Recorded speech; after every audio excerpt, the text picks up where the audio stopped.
नमस्कार, मैं हूं आरजू अंसारी और आप देख रहे हैं राष्ट्रीय जगत विजन न्यूज। छत्तीसगढ़ सरकार ने नगर निगम, नगर पालिका और नगर पंचायतों की अचल संपत्तियों की बिक्री और लीज प्रक्रिया को अधिक पारदर्शी बनाने के लिए नए नियम लागू कर दिए हैं।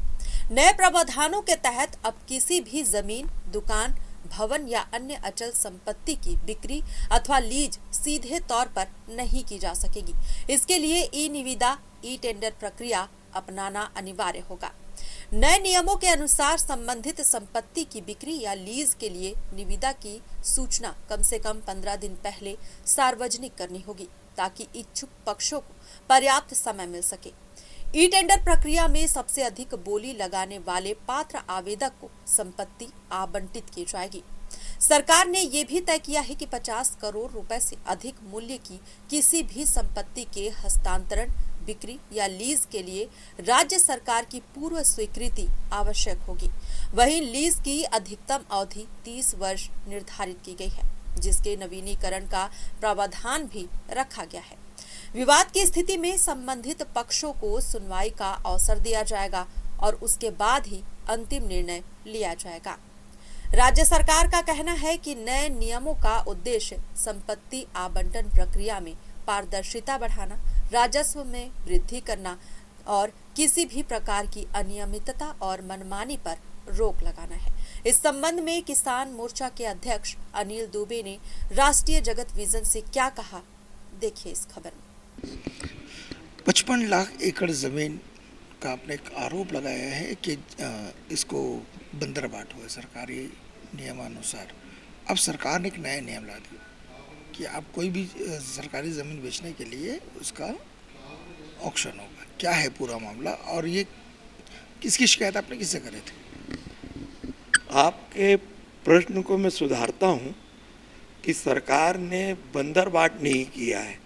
बाहरी शोषक लोग, उद्योगपति लोग और सरकारी अधिकारी लोग, सेक्रेटरी स्तर के लोग अपने लाभ कमाने के लिए सरकारी भूमि, वन भूमि, काबिल काश्त भूमि, आदिवासी भूमि, जो छत्तीसगढ़ के मूल वासिंदे थे, उनकी भूमि को बलात् कब्जा कर न केवल रजिस्ट्री कर दिया, उस पर नक्शा पास कराया, उसकी प्लाटिंग कर दिया, उसको बेच दिया और बेचकर माला माल हो गए।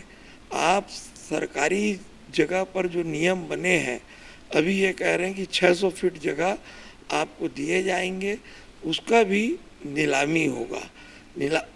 ये सारी बातें हमारे अभियान के बाद शुरू हुई है। हमने एक उद्योग के पीछे 4 साल से गांधीवादी सत्याग्रह किया। इस गांधीवादी सत्याग्रह से जो सामने आया, अवैध करनी कृपा प्राइवेट लिमिटेड, महासमुंद के कलेक्टर जब हम उसको अवैध कहते थे तो वे हम पर नाराज होते थे। आज वो चिल्ला चिल्ला कहते हैं कि अब कारखाना अवैध है। अवैध आंदोलनकारियों ने घोषित नियम तय कराया, बताया यह पटवारी से लेकर मुख्य सचिव तक बिके हुए हैं, भ्रष्ट हैं, भ्रष्ट आचरण में लिप्त हैं, अपने शासकीय नियमों को अवैध धंधा, पैसा कमाने का जरिया बनाए हैं। ये बताइए, नियम जब लागू हो जाएगा तो कितना फर्क पड़ेगा? आप जो बोल रहे हो, चुड़िया चुग गई खेत, अरे 55 लाख एकड़ जगह आपके वन की जगह गायब हो गई, बड़े जंगल की जगह गायब हो गई।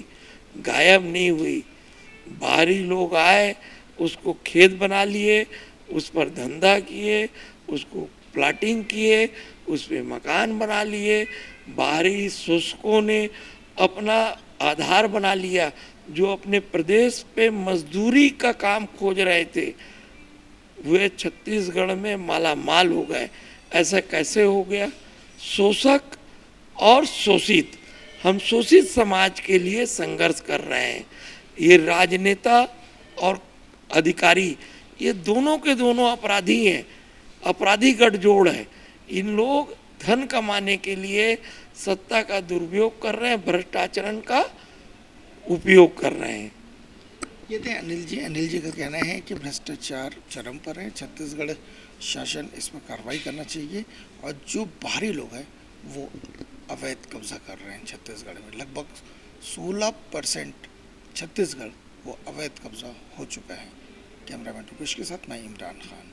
फिलहाल इस खबर में बस इतना ही। देश प्रदेश की खबरों से अपडेटेड रहने के लिए हमारे चैनल को सब्सक्राइब करें और नई खबरों के नोटिफिकेशन के लिए बेल आइकन जरूर दबाएं। नमस्कार।